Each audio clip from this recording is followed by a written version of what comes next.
Hey folks, welcome to the ABM Voice podcast. My name is Arun Gopalaswamy, and today I have Priyanka Dasgupta with me.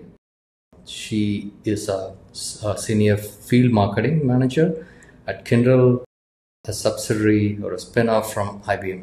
Right, and I'm very excited to speak to her on several aspects. So one, she is focusing on a specific vertical, which is automotive, and she's done work at IBM for about seven plus years before doing the exact same thing at Kyndryl. Right, so these are two different companies, and there are a ton of things to learn from our experience. I'm really looking forward to speaking with Priyanka and trying to understand how she approaches IBM in particular. Right, Priyanka, welcome to the show. Thank you for taking time and then talking to me. Thank you, Arun, and looking forward to this conversation. Absolutely. Priyanka, let's start with a quick introduction. So your journey, I know we just had a chat around how your career sort of started with an engineer to marketing. So go ahead and elaborate. Yeah, so I have an engineering background. So after doing my software engineering or computer science degree, I moved into Infosys, supported a lot of banking customers in the 3 years that I've been there. And then thought of, there needs to be some change in terms of I wanted to understand what's more than developing a software and understanding the end-to-end process around it. So did my MBA. After my MBA, got into IBM, had multiple roles in IBM. I was a part of the leadership development program that gave me an opportunity to do one function per year. So I had good experience in terms of how IBM was working from an organization standpoint. So HR, a little bit of finance, and then in the last year, I kind of moved into marketing and decided to stay there. So it has been a fun experience because I was managing the HR product solutions when the product marketing role for HR solutions at IBM came up, or Watson Talent Solutions. I jumped into the opportunity given I was a consumer of those products and felt that I could support the messaging and the targeting better because I knew the CHRO and the HR audience. Then had a couple of roles in sales enablement, moved into a market specific role in the US. And that's when I was supporting mostly the energy and utility sector. So in that, very similar, the slight difference between what I was doing in IBM and Kyndryl in my last role in IBM. I was more like a campaign manager for energy and utilities industry, where we would look at the end-to-end journey of that entire industry cluster for the US. Now, when I moved to Kyndryl, we took a very different approach. We wanted to surround our accounts and our customers because we inherited a lot because of the spin-off from IBM. We inherited a lot of large accounts with us. And with the spin-off, we kind of shrunk from what we were doing from as an IBM entity to what we were doing at Kyndryl. So there was a lot of land and expand kind of an opportunity. So we were already in those accounts and we wanted to grow from the newer company with the freedom of working with multiple hyperscalers now. So we're not just limited to one IBM product solutions. We could build our partnerships and position that. So we saw that in that set of existing accounts, there is faster and more stronger opportunities to sell and grow those accounts. So that's where my support came in. I'm working into the automotive sector right now. And the idea is, understanding the industry, and getting more insights in terms of more than the people that we talk to today outside of those verticals, and talking to the business leaders where most of the IT decisions are also trickling these days. So that's majority of my role from an experience standpoint at Kyndryl, and having fun as we are building the brand. We are exploring and experimenting into these different verticals that we are addressing. Awesome. Ton of things. And I think I want to double click on each of this. So first of all, the transition, right, between being an engineer to marketer, right? So how do you see it? Do you see it more complementary, or do you go from being more analytical than creative, or do you blend it, or how do you look at it? So I think every marketer needs to understand the product that we are selling or the solution that we are selling. And for me, it was complementary because the thread that tied between IBM, Infosys, and Kyndryl is the technology services part of the business.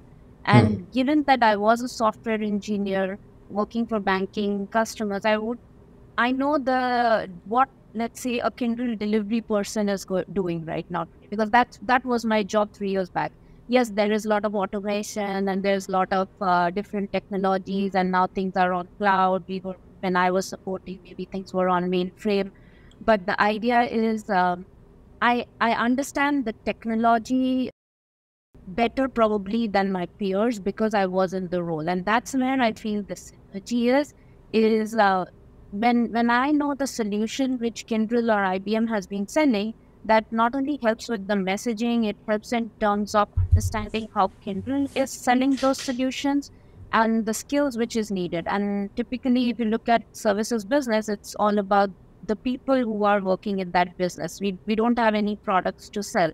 So, and I was that one of those people. So you kind of know that the skills which is needed, our value proposition which we need to market, it goes stronger, and I am much more comfortable in terms of having that conversation, whether it's externally or internally, for a marketer in terms of the solutions that we want to sell, we want to address, or the challenges which a customer may foresee, because I was a software engineer. And I think that gives me, let's say, a 1 or 2% leg up because of that. Yeah, makes sense. And more empathy towards people who are building products, I suppose, right? Interesting. Yeah. Let's talk about, I think, so you touched upon multiple things as part of your introduction. So one is the kind of breadth that you had, right, in terms of what you've been able to do in the past 10 years as a marketer, right? So I think this focus on the HR tech space, now automotive, right? And you've also worked on supporting functions, right? And I think this is a perfect sort of ingredients to sort of transition into this ABM world, which always talks about collaboration, right? Multi-function alignment and things like that, right? So did that help you a lot? And if so, how do you make use of that experience? So when basically, I think if you look at, or my experience, I think more on a technology side is helpful because every company today is becoming more technology company.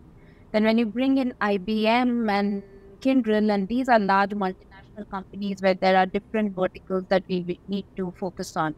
And because I was a part of a spin-off, let's say I saw the journey of Kyndryl from zero to, let's say, now 3 years, we could actually feel the impact of what a CIO is doing in a company. So I can see how our CIO kind of broke off from the IBM IT systems, and how we then kind of, he got that entire 80, 90,000 of people onto newer set of tools, newer set of applications.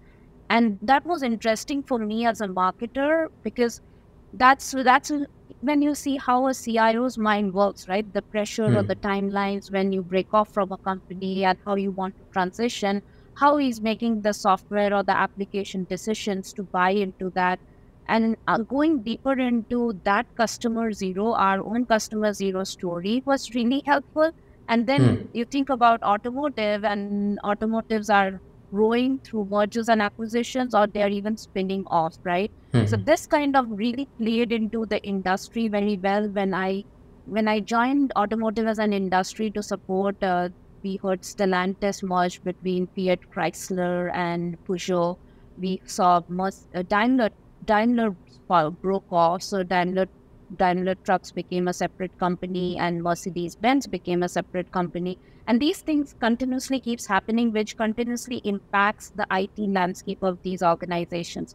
And for me, because I was experiencing that, and probably that's true for the rest of Kyndryl as well, the positioning of, say, to the automotive industry, that, hey, we just went through what you guys went through. We are Hmm. doing the same things that we are doing. So that's where our own customer journey or our own customer zero story was really resonating with the industry that I am aligned to.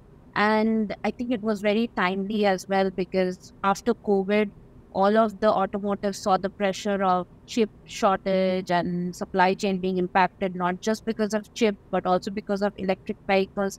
So they are in that mode as, hey, nobody's going to buy any more vehicles and we are not going to make more money because everybody is taking Ubers and Lyfts.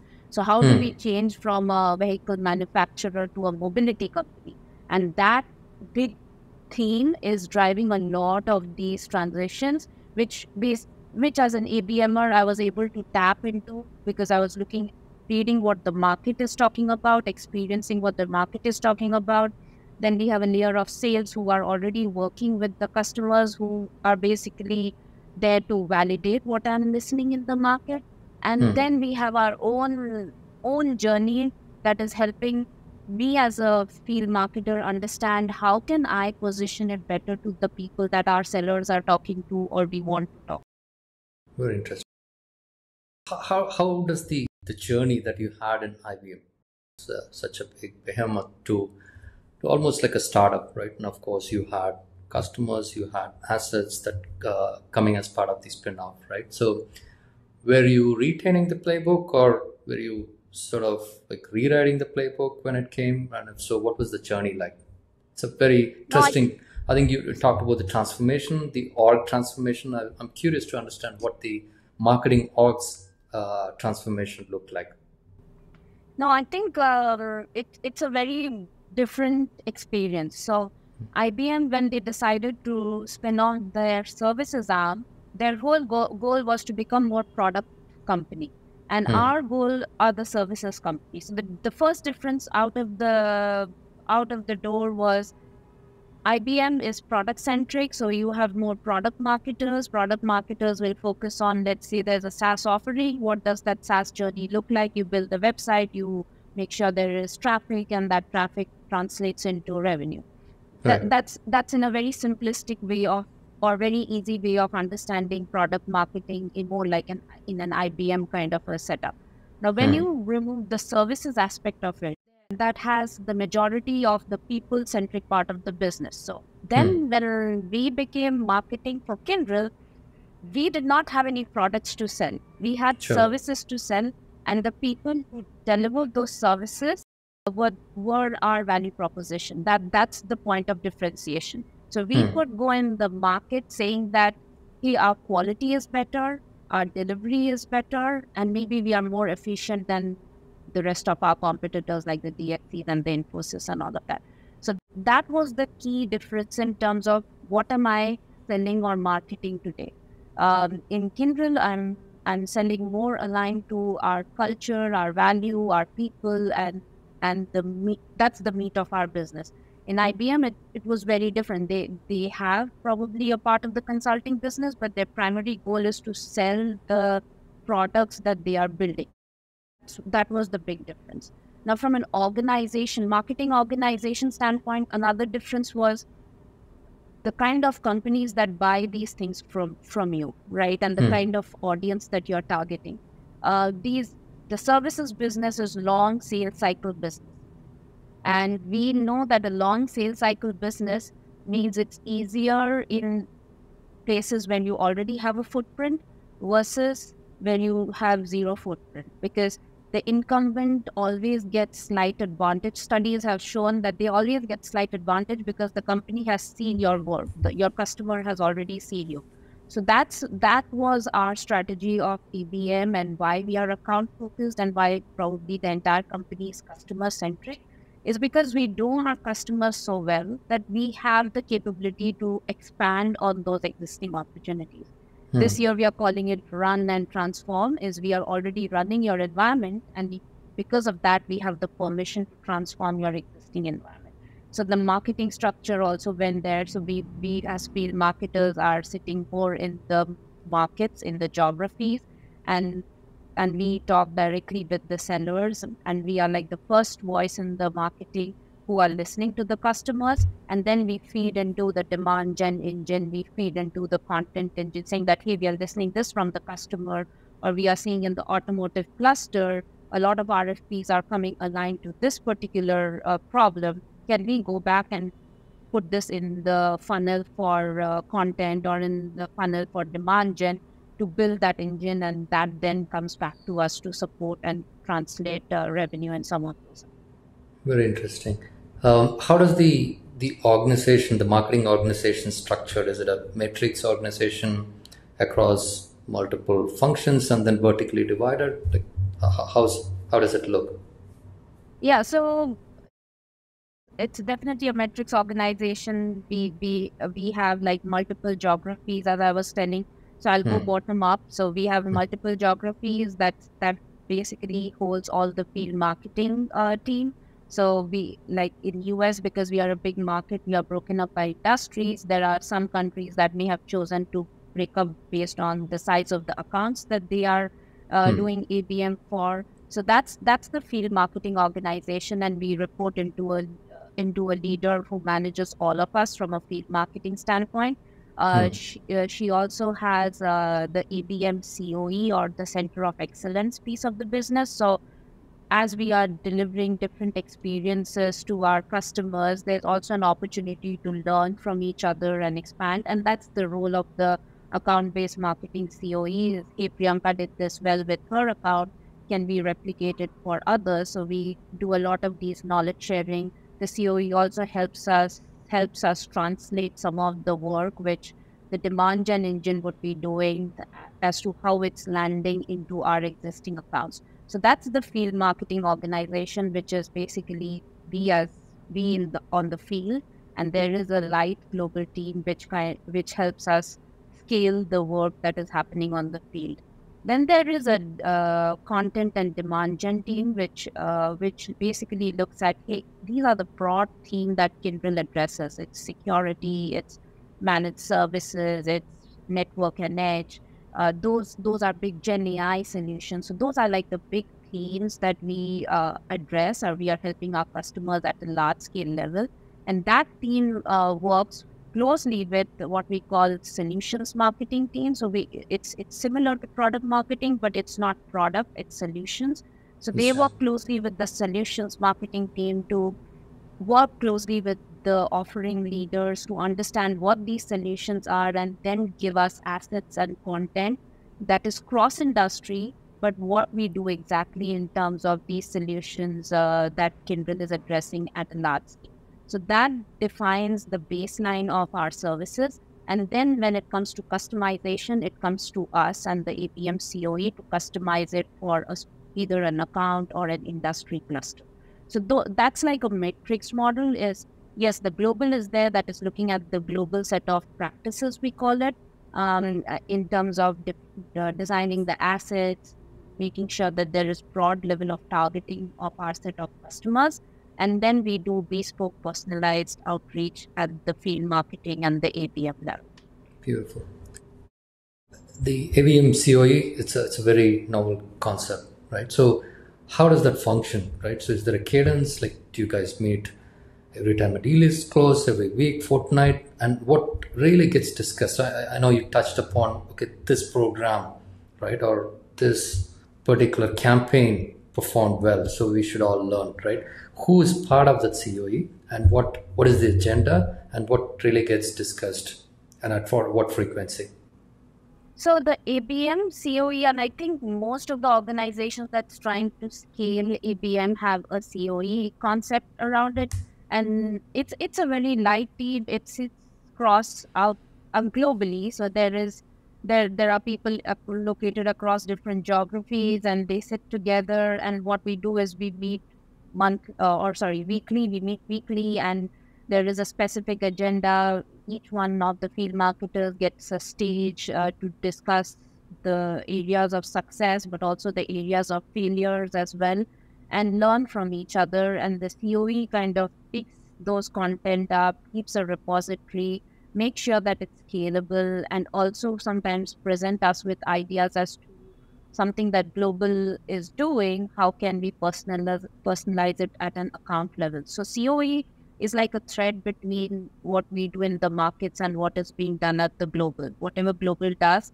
the COE helps us translate that into the market and make it more personalized. So it's not like you have to be in a particular location to be in a part of COE. It's a global organization. There are 5-6 people sitting in that. the COE has also different verticals. Like I was mentioning, there is a vertical that tries to translate what the global is doing for us. There is a vertical that does social listening and social monitoring for the people that we care about. So every account plan has a list of people that we think we want to reach out to.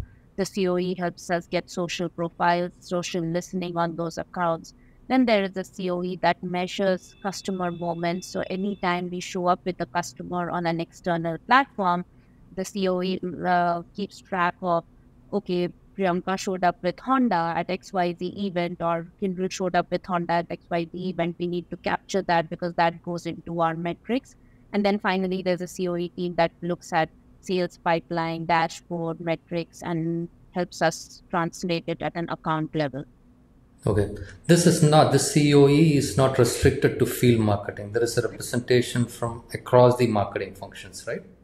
Yeah, and COE is a dedicated role. So if you're a field marketer, you're not a COE person, and vice versa. So all the people in the COE, they work to support us. But yes, even though it sits into the field marketing leadership, but it's a separate organization.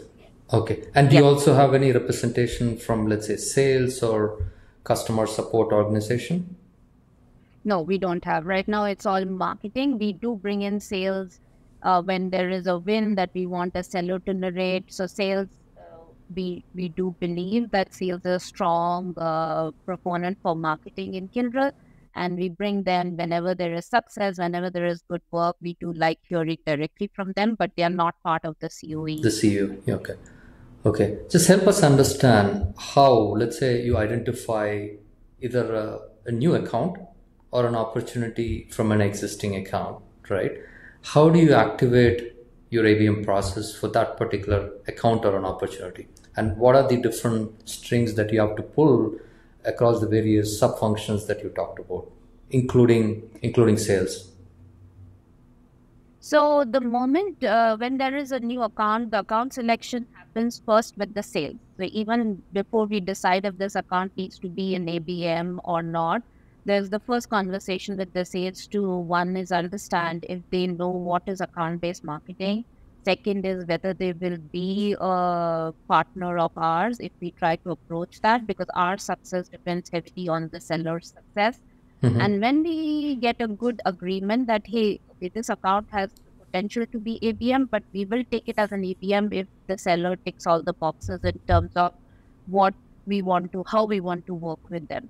Once that happens, then we want to get into a stage where the seller and the field marketer can decide on an account plan and how marketing will approach that. But to get there, internally we have an analytics platform. We call it Lifetime Value, where we pull in all the information from an IT standpoint that this company has. So what is the install base, how much of hyperscaler percentage they have, what according to us and our analytics engine we feel would be important from a sales play standpoint to target this account. We map that IT data with external research, like listening to investor briefings, understanding what the company is talking about them externally. And then we present all this analysis, our analysis to the account team, saying that, hey, okay, as a part of this, the first thing is you get an insights package. And in that insights package, let's come to the table together. And it's not like I know everything and you know nothing. It's come to the table and let's validate the information that we have. This is what I am hearing from an external market point of view. But you as a seller in the account, do you agree, disagree, what is correct, what is wrong? So sales is like our validator of this information. Now there are situations the sales will say, I agree, I disagree, this is wrong. And this sometimes they'd say that, yes, I wasn't aware of this, but this is good information. So that helps us build our reputation in the account, saying that, great, so we got some information that is of value to you. Now, after that, what we do is we build a relationship map. So what does that organization structure look like? Where does the relationship exist today? From marketing standpoint, I feel we need to build relationship in, let's say, the data office. You have no relationship. The seller will say yes, no, and all of that. So that's the journey from, let's say, the insights to the relationship map. Now we will talk about what Kyndryl has to offer. Now, after the after doing this analysis and mapping the relationships, we look at, okay, Kyndryl has A, B, C, D. Currently, we are selling A. We have the potential to sell B, C, and D. Who do we need to meet with? What is the place that we need to target? So there's like this one sheet which the sales and the marketing person agree on, saying that, hey, seller, these are your plays in the account. Marketing, you are having challenges in different things. Marketing will help you solve this challenge and this challenge. So, and typically that's like, marketing will help you build relationship with, let's say, the CISO of the organization, or we want to work with, let's say, Microsoft in a particular account. So marketing will help you build the Microsoft Alliance relationship at an account level and show up more jointly with more personalized, targeted content with that particular alliance. So that is the place where the agreement happens, that this is what marketing will do and try to achieve. So that's how we get measured, is on reputation and relationship. And we hope that if we do that right, that would lead to revenue. So Okay. that's the three angles. And finally, we close that entire conversation saying that, hey, what are the low-hanging fruits? So we look at expired deals that has happened or is about to happen. Can we look at some of the renewals which is coming up, which is like, hey, short term, we can probably work on this, and long term, we will work on that. So that is the level. Whenever a new account happens, I think the first 4-5 months goes behind a lot of planning before we even think about execution. Then when we get an agreement that, hey, the seller needs help with building a CISO relationship, building an alliance relationship, and maybe it's a sales enablement on more aligned to a particular practice, we work towards that goal, and we then measure ourselves that did we deliver pipeline on any of those listed priorities. Right. So the account selection, is it a yearly or a quarterly, half yearly kind of a selection process, or is it sometimes very dynamic? You spot an opportunity, you still go and then respond to that particular opportunity through this particular playbook you just talked about. Like, how does it work? We try to keep the accounts consistent for a long term, given that we have long sales cycles. So the shortest sales cycle would be 6 months. The longest could go up to 1.5 years. So, and marketing, is a long-term game. So yes, we can show some initial successes, but the idea is how in the long term is this leading to relationship and reputation. Any relationship that we make today, our study shows that nurturing takes another 3 months, and opportunity maybe another 2 months, and that opportunity to sign maybe another 3 months. So we try to keep a long-term relationship with the account, but we do assess every 8-9 months if it's still making sense to keep the particular account in an ABM program. And primary decision of that is also at what stage the account is. If there is a big renewal happening, then the account team has no appetite for marketing related initiatives. So we that and decide, hey, let's leave this account alone for now. Once things close and they sign, we can reassess and bring them back into the program. So it's ups and downs based on what stage the account is in, and we assess. We do a light assessment. So accounts may fall off the program, they come back, they again may fall down. There are ebbs and flows into that. But every 8 to 9 months, we make an assessment. Correct. What's the TAL size like? What is the number of accounts that you have at any point of time?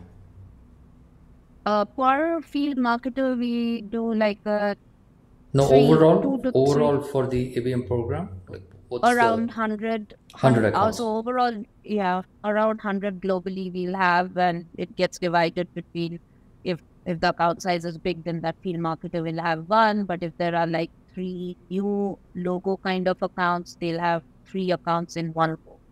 Correct. And presumably the 100 accounts that you're working with, you're doing some business already, and then really trying to expand within that account, right? Trying to see opportunities. There is yeah, even if it's like 1 or 2% of their wallet share, but there is the basic criteria is you need to have some wallet share to do an ABM experience. Okay, that's one of the qualifying criteria. Yeah, yeah. Okay. And based on how you've explained, it's almost like cakewalk, spotless, right? So between how you activate and then get this going, right? So is that how it is, or do you have challenges that you have to overcome? And this seems to be like, again, based on what you said, right? So it's a large machinery that's working, right? And how do you bring all these people together? Are there processes, systems that powers this? Or it's very dynamic. It's still a young organization, right? So I'm sure you borrowed a lot of it, like as part of the spin-off. But I think when if it's a new company, it's a new company, and a lot of things that get started, right? So how did that system, process, etc. Scale and to the playbook that you just explained? Yeah, and I'll say we did not borrow the marketing stuff at all. It was all from scratch, and kudos to our CMO and the ABM team that was setting up this machinery even before we spun off and we became Kyndryl as a company. So very early on, I think there was the decision that ABM would be the right route for this company. And since then, we have been in thinking about how we will do differently, what we will do differently, differences between a services and a product company, because we were habituated to doing marketing in a certain way. It was a muscle to continuously think, hey, we are not doing so, we are not selling product, we cannot have a demand engine, we cannot have content syndication, we cannot do attribution because it's very different for measuring. Even if we do all of that a product company does, it still does not indicate the right way to measure revenue. So it will show that marketing is doing a lot of things, but we are still not making our numbers. So the intention when Kyndryl became was being customer centric, and the only way marketing could be customer centric is focusing them or surrounding them with an account. Now, it all started with the ABM COE team, and they kind of thought through the end to end execution of this as to what would be a field marketer's role versus what would be a global marketing organization's role.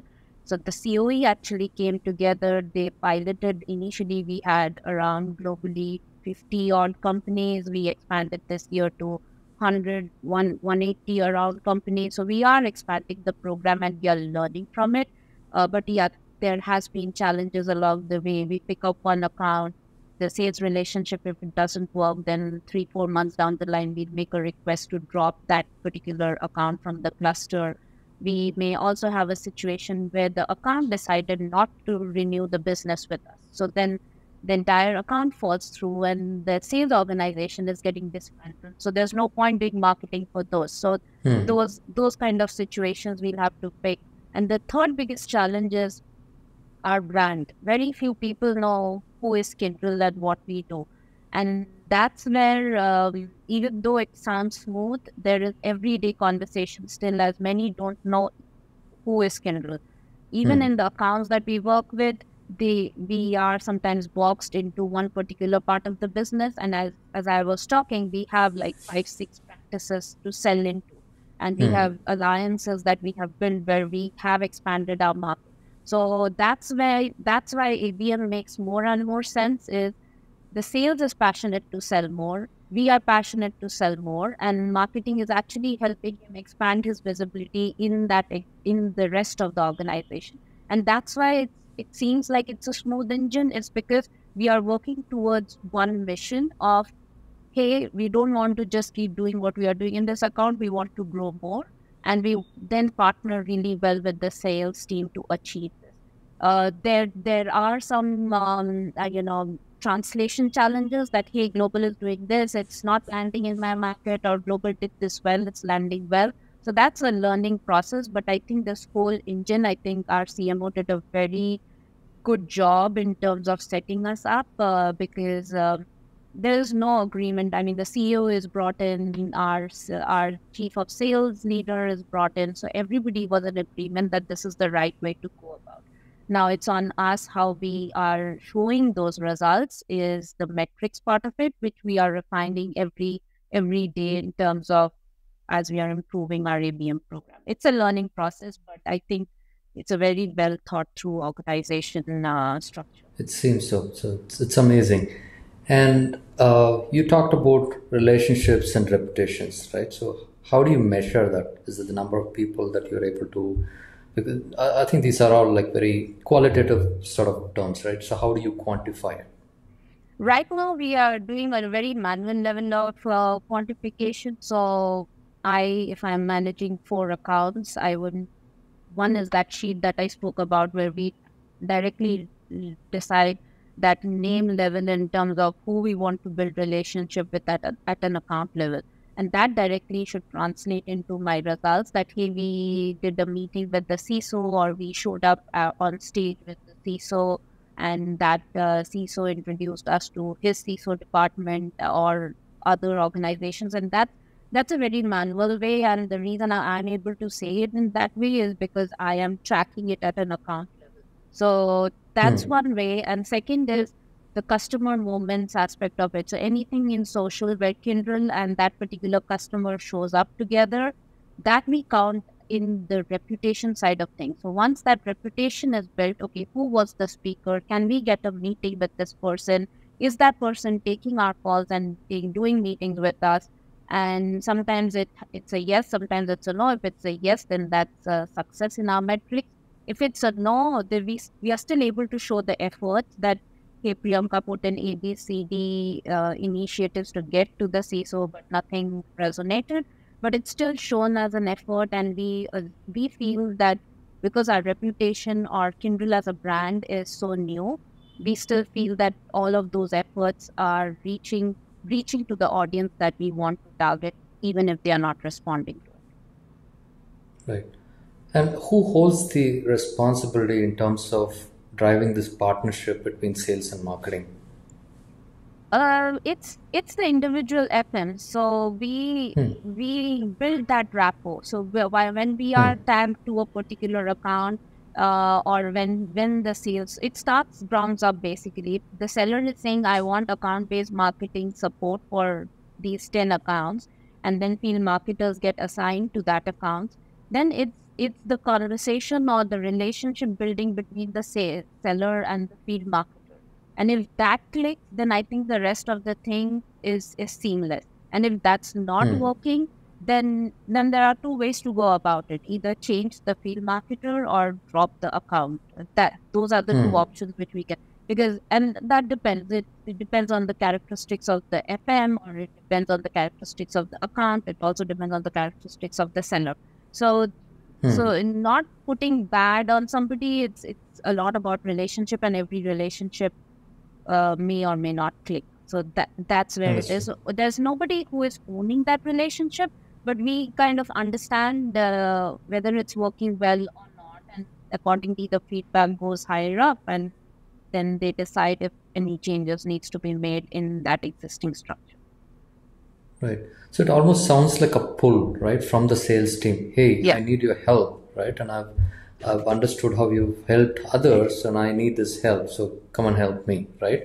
It's a very, very different narrative compared to other organizations where it is a push.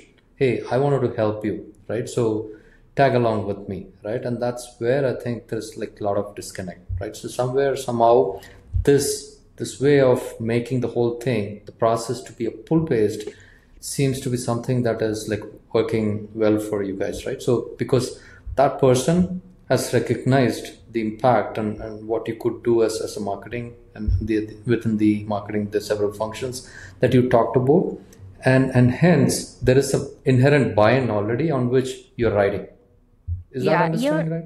Yeah, year one was slightly different. Year one was like, hey, a lot of definition setting, what is ABM, but we were able to show quick wins. And that's when the pull started happening. That's when they started realizing the value of marketing. And again, kudos to our CMO who has the ear of the CEO in terms of what marketing is doing.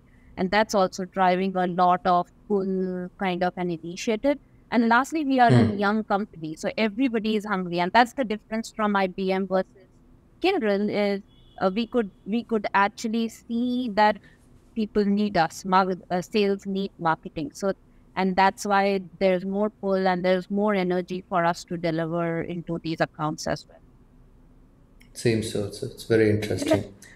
And let's talk about technology, right? So, and maybe before that, so one of the things that I want to talk about is at the end of the day, you sort of selling a commoditized, or you're in the commoditized business, right? So what you're saying is what DX is saying, maybe Infosys is saying, Accenture, right? So what is that narrative? What is that difference and different point of view that you're trying to bring in building relationships, in your campaigns, and all of that?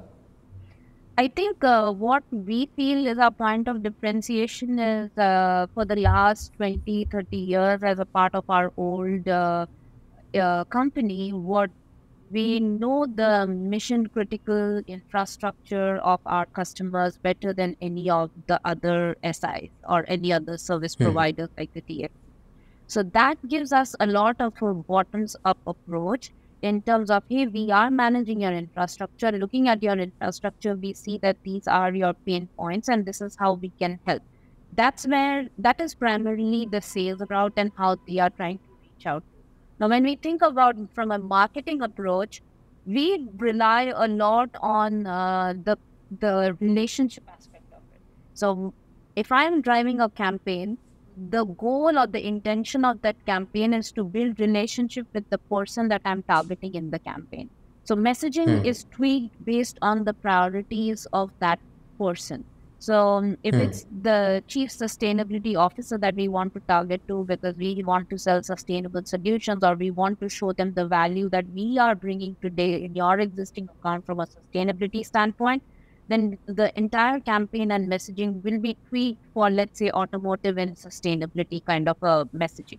So and these are like micro campaigns. So none of the campaigns go on and on. The idea is the moment we have got a meeting, we end the campaign, we hand it over to the sales guys, and then we track the progress through the seller. So in terms of the micro level targeting ABM, we make sure that that relationship happens.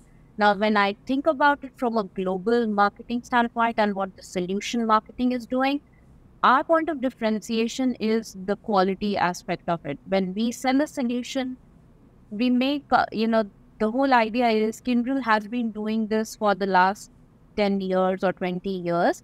And we have a 100% success rate. People like to renew from us. And that's why we are the best in the market. And that's the difference in the messaging. But it still comes down to people. So if you compare us with Infosys, DXC, and whoever, each of them have their strengths in different areas. And so do we. We have our strength in area and the number of people and skills dedicated to manage services and taking the services that we do into the more innovation side of things. So let's say we are supporting data centers, and from that data center, we were able to innovate into a sustainable reporting solution that now gives you the end-to-end sustainability report aligned to all your data centers. For us, that's how opportunity grows, and the large scale of messaging goes, hey, these are the big customers that we have. This is how we have transformed your business. This is how we can transform your business too. And the idea is looking at the big pain points, which we in the market are calling more like growth accelerators, like the Gen AI, the security issues, are you data readiness? Those are the big themes which we target from a global level. Global messaging, ads, campaigns will go aligned to that. And then when it comes to the field marketing, as I mentioned, it becomes very personalized to the person that we are targeting. So we will still pick those global assets, but we will change it to the person that we are meeting, and it looks very different from what global was already doing. Got it. Do you still get to leverage the IBM brand? We don't want to. It's like when somebody is struggling to relate to us at events as to who we are, we will mention that we are a spin-off from IBM, but no, we because IBM is such a big brand, it would be a mistake to continuously latch on to that brand, because we are a very different company. Our culture completely changed, or we did this whole entire culture transformation after spin-off, we are now more services oriented. Our services are no longer tied to IBM products. So there's no business reason, and we also feel that it's a marketing mistake if we latch on to such a big brand still. Got it. Yeah. So you can't go and then say nobody got fired by buying from IBM. I think that was a old message as well. It sticks, right? So people remember. Yeah. Excellent. Right. Yeah. I think maybe we could close this conversation with the new age offering, right? Especially around the Gen AI side. So, how is marketing responding to those rapid change in technology, innovations, and even from the ABM side of things? Is there anything that you're doing differently and I think it's all around the speed, right? Unlike the traditional technology, which took time, right? Years, if not months, but this is changing every week. So, like, how are you responding and trying to sort of build perspectives around this new age technologies? Yeah, I think the entire company wants to go to the Gen AI, and that's true for every organization. When Microsoft launched Copilot and the enterprise version of Copilot, Kyndryl was one of the initial customers that volunteered to become the pilot, and it trickled down in the entire organization. From a marketing organization standpoint, we have a Gen AI squad, which is basically focused on, and that's like sitting across field marketing, content, global, everybody. It's like a squad where they collect content for learning, they experiment with the different tools, and the idea is anything that we can pick and scale, we would want to. Second is we have started doing account planning sessions using Gen AI tools to understand, is the tool or Copilot to see if it can pull in some information which is available online if we just type questions, and if it can come back with an answer. So that's one area of exploration.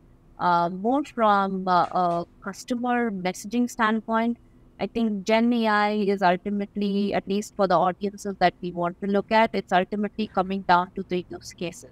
So whatever marketing I have seen from other companies, it's all about thought leadership, but nobody's talking about what next.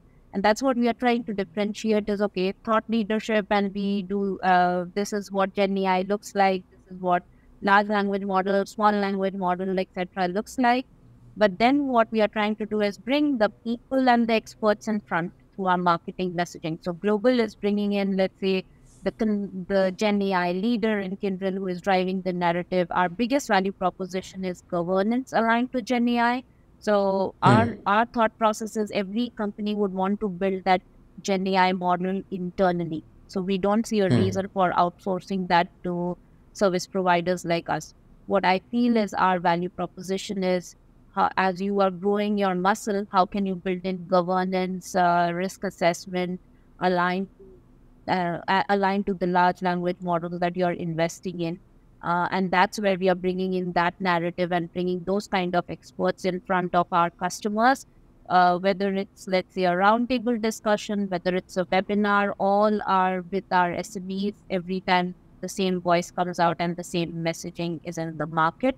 And then when we are interacting at an account-based level, we are studying the person's priorities that they have from a Gen AI standpoint, and building use cases and demos to show them at meetings, through assets, through interactive demos, during the events that we sponsor, to showcase how Gen AI would look in their organization. But again, the idea is, by showing them, is how can we get them to start talking about the use cases that they are exploring.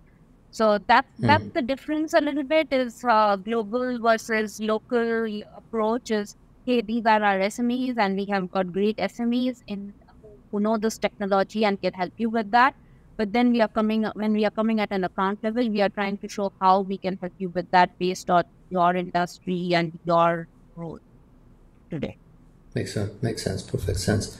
So, final couple of questions. So, in terms of the adoption from enterprise, you guys work with like large, maybe Fortune 10, 50 kind of companies, right? So, what is the adoption of Gen AI looking like? Some are predicting that it'll take 10 years for enterprises to really look into and tap into this potential, right? So by and large, so what is your sense that you're getting, right, from your ground staff, or not ground staff, but sales staff and others, strategy teams and things like that?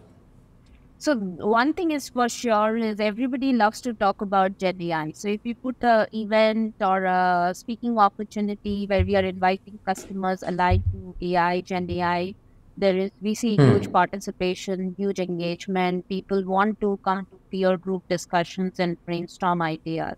Now, out of that, there are some leaders who are taking this whole organization-wide approach and trying to upskill their people for this technology. Now, I'll talk about manufacturing and automotive.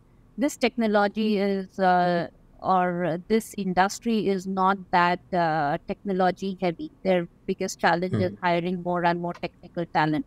So if you look at the CIO and their organization, their huge task is how do we build this skill into the business line functions? How do we put this skill in the manufacturing verticals and the supply chain verticals?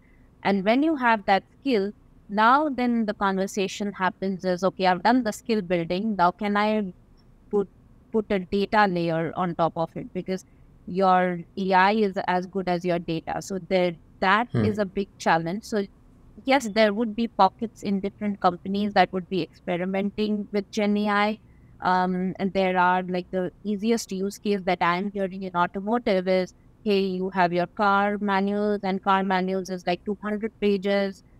Put that in the Gen AI machine and put a conversational assistant to that. So it's easy for you to get your information back in terms of, hey, my car broke down, I want to change the tire, what's the process? And you have it in the palm of your hands or in your infotainment system. That's like the easiest use case, which in my mind, a lot of these automotive companies are already experimenting. But then you have the enterprise side of things for automotive, the ones who are supporting, let's say, the thousands of people in the different verticals or assembly lines and all of that. And for them, the Gen AI will be a much slower process, which we call as the Gen AI for the enterprise, because their data needs to be clean. The data needs to talk to each other. And where do they want to implement? Do they want to implement in the existing infrastructure, or do they want to implement at an employee level, like how we are doing with Copilot? So I think that's like, but yes, there is interest. I think the adoption will be, it's not going to be late in my mind. I think the adoption is quick, and we as a vendor in this space, we need to start talking and we need to start showing a lot of those use cases in front of our customers, so that to show that the art of the possible is here today, right? Instead of, whether I can do this or not. So we are here more from, let's say, an advisory approach, that this is how you can use the technology. And if you like us, we can help you with that. Art of possibility. Fantastic tagline, I think. So somebody should borrow this. Priyanka, this has been like amazing. I didn't realize it's been an hour. I have a ton of questions more, but I think maybe for the next episode. So it's very, very informative, interesting. All the very best on your role. I think personally I've learned a lot of things, and I'm sure our audience too would enjoy this conversation. Thank you so much and coming forward and sharing some of the work that you do. And you seem to be doing that work very, very efficiently and effectively within that organization. Right. Thank you so much again. Thank you. And thank you for the opportunity again. And I had fun talking about a new company and how we are adopting all the new technology. Awesome.